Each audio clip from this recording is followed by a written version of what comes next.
We're back. We've got a caller. Karen, how are you? Yes, good afternoon, Attorney Vonda. First of all, I'd like you to know that I listen to you on the radio every week and I watch you on TV as well. Thank you so much. I'm honored.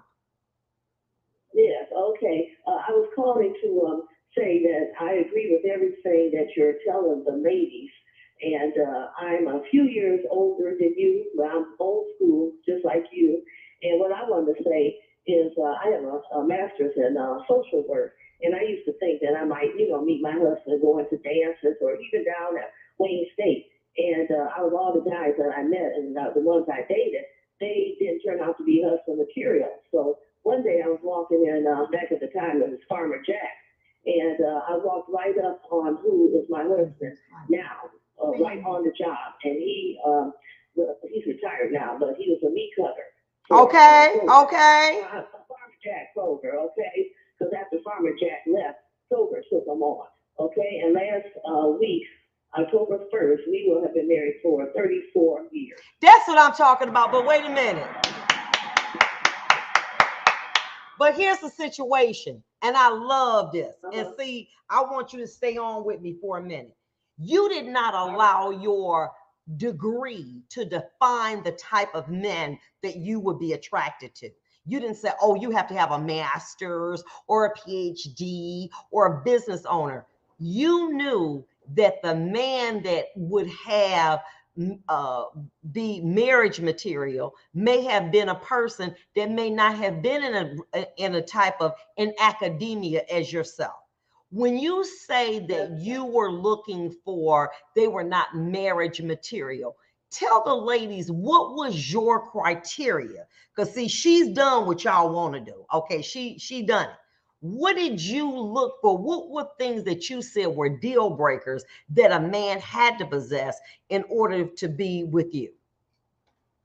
Okay, I had only three things, and if he had those three things, then that would pretty much be good for me, take care of it. And what were those three First of things? all, okay, first of all, he had to be a man of God in the Lord, at least go to church and be willing, to know the Lord. Okay, that was number one. Okay, number two was he had to have a decent job with benefits. Okay. And number three, I had to, be somewhat attracted to him, and we had to be compatible, have some things for life. But those were the three criteria for me, and he had all three. And come to find out, we belong to the same church, so I met him on the job, which I could see him actually working. But we actually connected more when we got back to the church. Wonderful. So this wasn't someone who you said, well, it's just say, for instance, you were a teacher and say, oh, well, you have to be, have to have a master's. As I've told the ladies, you don't go to bed with a degree, you go to bed with a man. And if a man is grounded with God, I'm not talking about going to church. I'm talking about has a real belief. Because, honey, it's some hounds in them churches, baby. Anything that move, they on top of them, okay? And you're right about that. I've been experienced that too. I met a minister years ago, and he wasn't what he was supposed to be. Okay, all right. I know that's right. And so when you say that, but here's a man you met at the Kroger, okay, the Farmer Jack. See, a lot of y'all ladies won't do that. Oh my God, you want to meet them at the club. They're looking for a specific woman. Like I said, they're looking for the cheese.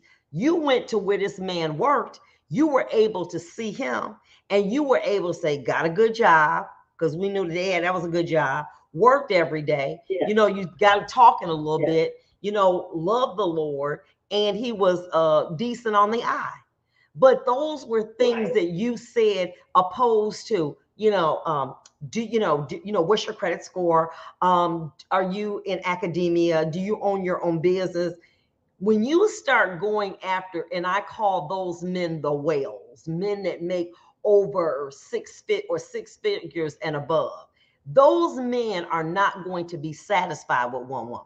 They're going to want to put women on rotation. They're not going to just want to settle down. But here's the beauty. Now your husband has retired. Y'all got 2 incomes, right? We got 3. How? We got, yeah, we got mine, Social Security, of course, because I work. And then he has his we have his Social Security, and I got half his pension. So, I mean, I pray that, I don't, we don't want him to leave me, but he should go first. I got half of that pension. That's already lined up. So and that's what you're saying. You put yourself in a position now that you over 50, that you don't have to worry about going out here trying to work, because you probably got your own home. You know what I'm saying? You got your vehicles. We're getting ready to get a condo. We're searching for a condo now because we want to downsize. We got too much. And that's what I'm saying. And the thing about it is, you ladies out here going out to the clubs at 40 and 50, still paying, renting, getting a mortgage. You're in over your head, instead of doing what Miss Karen said. Get you a good man who got a good job, that's committed, and to be able to do what he's supposed to. When you married him, was he willing to be able to step up with the bills, etc., Miss Karen? Oh, yes. We, sat down and we compliment each other too. Another thing, like whatever areas he was weak in, I was strong. There's some areas that I'm weak in, and he picked up those areas. I'll give you an example. Like I never knew how to hang curtains. Okay, you have to do the benches and all that kind of thing. Yeah. So he hung our curtains. Okay. So you complimented each other. You shared the responsibility. But when you went in there, he might not have been the man that had 4 and 5 ladies running around him. You know what I'm saying? He was just a regular working man, but you all made it work together. Now you buying a condo. Right. You ain't worried about eating cat food.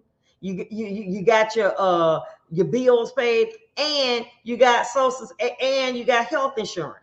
You doing good. Yeah. You see what I'm saying? Yeah, but you knew what you want. And another thing too, I like to tell the ladies, Attorney Vonda, you may have a certain type in mind, like you were talking about, how certain bills and all that kind of stuff.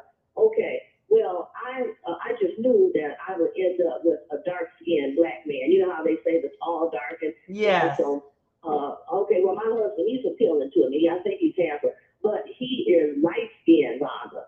Can you imagine that? And I never would have thought I would marry the light-skinned man. But you were more concerned about the character than the complexion. I'm sorry, I didn't hear you. Say that again. I said you were more concerned about the character than the complexion. His character was more important than whether he was light-skinned or dark-skinned, right?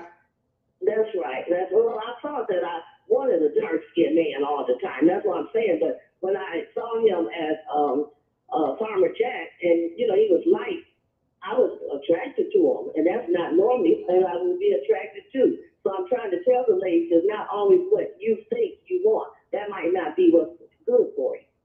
Hey, let me tell you something, Miss Karen, and I'm going to leave you on this note. Now, thank you for the time that you listen and your comments, and I really appreciate it. As my granddaddy used to say, everything that's good to you ain't good for you. Okay? And it's right. and you have shown us that if you work together with a man who is, and this is what you said, he said, knows the Lord, decent job with benefits and compatibility. Them are the 3 things that now look, y'all done paid off your house, going to get a condo, got extra money in the bank, got food in the refrigerator, got we got 2 adult children, a boy and a girl. That's what we wanted. Look at that. God done favored you, and you got your insurance. So you looking good. You ain't out here trying to get a second or third job. You invested, you planted, and now you're in a position to reap the benefits of a solid relationship. I so thank you for calling in with your comments. Thank you so much. So ladies, you're welcome. Thank you. Now, see, this is what I'm saying to you, and I appreciate her calling in, okay? Because she said, listen, they've been married over 30 years. So she knew what it was that she was looking for. Stop always having to have, he got to be muscular. and he gotta, be able to be, look at his hands and his feet. Stop looking at that. The size of his hands and his feet don't determine whether or not he is going to be committed to you. That don't have nothing to do with that.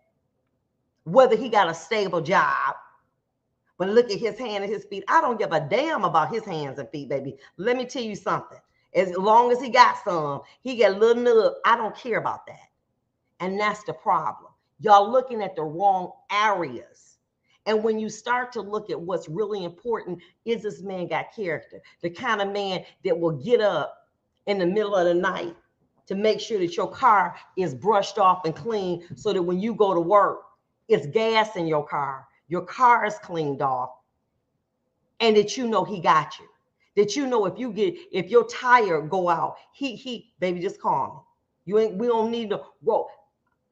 If a man tell me to get roadside, I'm looking at him in jaundice, because I want that man to say, baby, you need to cancel that, because if your car burned down, I'm with you. That's what I'm here for. I'm your man. I'm your king. We don't need nobody else to do all of that. We'll be back.